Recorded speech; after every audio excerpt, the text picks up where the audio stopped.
여러분 환영합니다. 자, 오늘 우리가 집중적으로 파헤쳐볼 해설의 주제 바로 직장인이라면 누구나 격하게 공감하실 오피스 미스터리입니다. 매일 출근해서 보면 정말 똑똑하고 능력 있는 분들 참 많잖아요.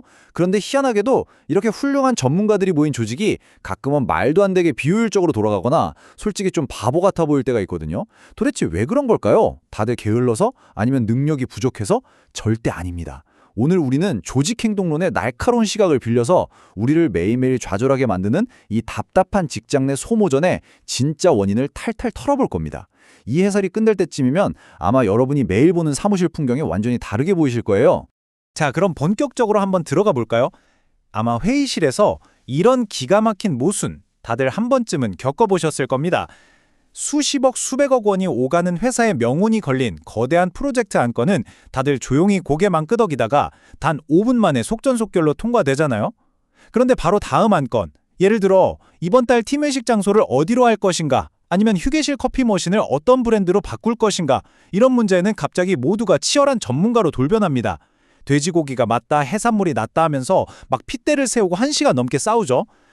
도대체 왜 우리는 진짜 어마어마하게 중요한 문제 앞에서는 한없이 작아지면서 이런 사소한 문제에는 소중한 시간과 에너지를 갈아 넣는 걸까요? 여기서 정말 흥미로운 건 우리가 직면한 문제의 난이도에 따라서 사람들의 반응이 완벽하게 극과 극으로 나뉜다는 겁니다. 원자력 발전소를 설계하는 것 같이 극도로 복잡하고 거대한 안건 앞에서는 보통 꿀먹은 벙어리처럼 침묵을 지킵니다. 왜냐고요? 사실 자기가 완벽하게 이해하지 못하는 분야에서 섣불리 입을 열었다가 자칫 자신의 무능함이 탄로날까가 두려운 거거든요. 반면에 직원들 자전거 보관소의 지붕 색깔을 빨간색으로 할지 파란색으로 할지 정하는 문제는 어떨까요? 누구나 정말 아무나 한마디씩 툭툭 던질 수 있는 아주 만만한 주제잖아요. 결국 사람들은 복잡하고 두려운 진짜 문제 뒤로는 쏙 숨어버리면서도 아주 사소한 문제 앞에서는 내가 이 회사에 필요한 사람이다 라는 걸 증명하기 위해서 필사적으로 싸우기 시작하는 겁니다. 자, 우리가 방금 본 이 기가 막힌 현상, 학술적으로 아주 정확하게 정의되어 있습니다. 바로 경영학자 시릴 파킨슨이 제안한 파킨슨의 사소함의 법칙이라는 건데요. 조직 구성원들이 진짜 중대한 사안보다 누구나 쉽게 떠들 수 있는 사소한 문제에 불균형적으로 엄청난 시간을 낭비하는 성향을 콕 집어낸 겁니다. 여러분, 이거 절대 직원들이 일하기 싫어서 딴청 피우는 게 아니에요. 아주 깊고 교묘한 심리적인 함정입니다. 조직의 진짜 동력을 갉아먹는 이 끔찍한 현상이 참 역설적이게도 사람들이 무언가를 정말 열심히 하려고 할 때 터져나온다는 게 문제의 핵심이죠. 이걸 흔히 자전거 보관소 효과라고도 부르는데요. 자, 그럼 사람들은 왜 이렇게까지 사소한 곳에서 길을 쓰고 안전장치를 찾으려고 할까요? 냉혹한 직장 생활에서 회의 내내 한마디도 안 하고 가만히 있는 건 자칫하면 저 사람 잉여인력 아니야? 혹은 월급 누팡이네 라고 찍힐 수 있다는 엄청난 공포를 불러오거든요. 그러니까 회의록에 내 이름 한 줄이라도 더 남기려고 상사한테 저 여기서 이렇게 열심히 기여하고 있습니다 라는 걸 보여주기 위해서 내가 가장 안전하게 떠들 수 있는 사소한 문제에 그야말로 목숨을 거는 겁니다. 즉, 이 쓸데없어 보이는 논쟁들은 그들의 아주 절박한 생존 본능이 만들어낸 씁쓸한 결과물인 셈이죠. 하지만 이 사소한 문제에 매달리는 건 고작 시작에 불과합니다. 이번에는 그 똑똑한 전문가들이 아주 적극적으로 조직을 망가뜨리는 두 번째 함정, 바로 영토 구축과 부분 최적화로 넘어가 보죠. 가끔 조직을 가만히 들여다보면요, 오직 자기 유능함을 증명하려고 멀쩡한 프로세스를 일부러 베베 꼬아놓는 사람들을 심심치 않게 볼 수 있습니다. 이분들 머릿속엔 전체 조직의 시너지라던가 회사의 궁극적인 목표 같은 건 아예 없어요. 오로지 자기 부서 혹은 자기 업무 영역 안에 그 누구도 건드릴 수 없는 완벽한 철옹성을 쌓아올리는 데만 혈안이 되어 있죠. 내 권력, 내 통제력을 넓히는 게 회사 전체의 이익보다 무조건 먼저인, 생각만 해도 참 답답해지는 현상입니다.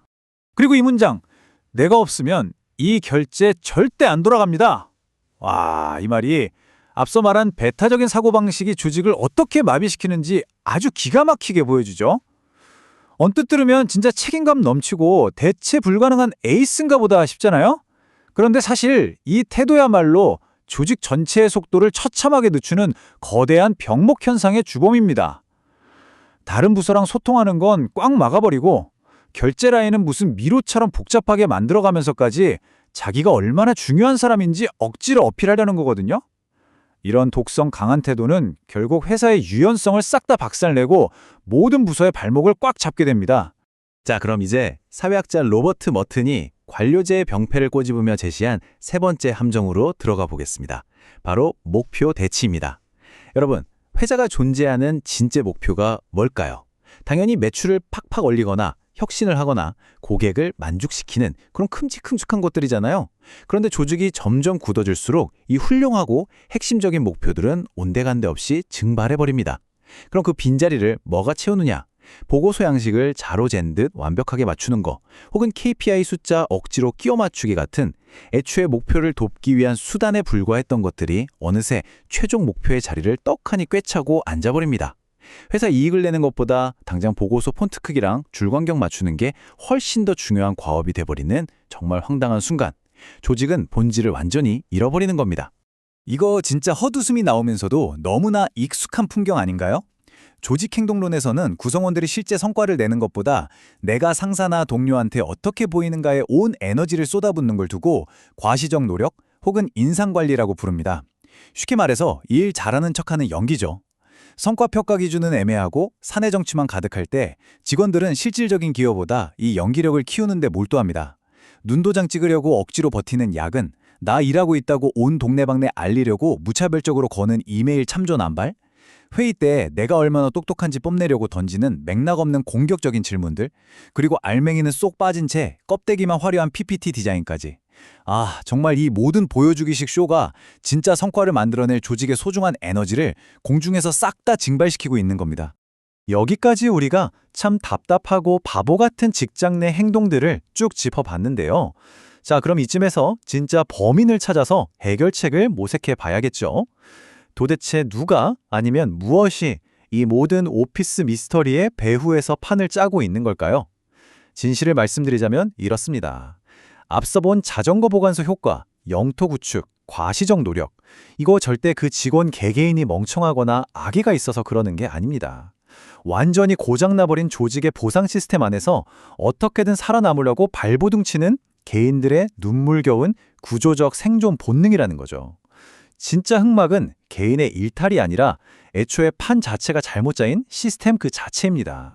그래서 우리가 여기서 짚고 넘어가야 할 가장 핵심적인 포인트는 바로 이 두 가지 개념, 실질과 가시성의 뼈아픈 충돌을 이해하는 겁니다. 회사를 굴러가게 하는 진짜 엔진은 당연히 실질입니다. 남들 눈에 확 띄진 않더라도 묵묵히 효율을 높이고 이익을 만들어내는 행동들이죠.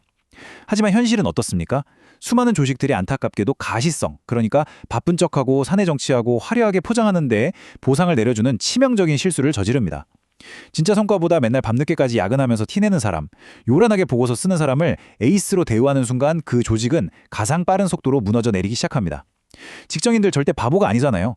회사가 대체 무엇에 보상을 주는지 본능적으로 기가 막히게 캐치하고 결국 실질은 팽개친 채 눈에 보이는 가시성에만 전부 올인하게 되는 거죠.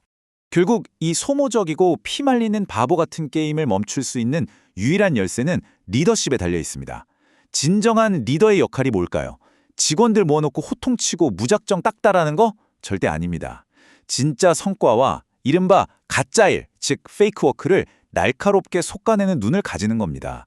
누군가 지금 쓸데없는 과시적 노력으로 조직 분위기를 흐리고 있지는 않은지, 보여주기식 경쟁 때문에 진짜 중요한 본질이 뒷전으로 밀려나진 않았는지 끊임없이 모니터링해야 해요.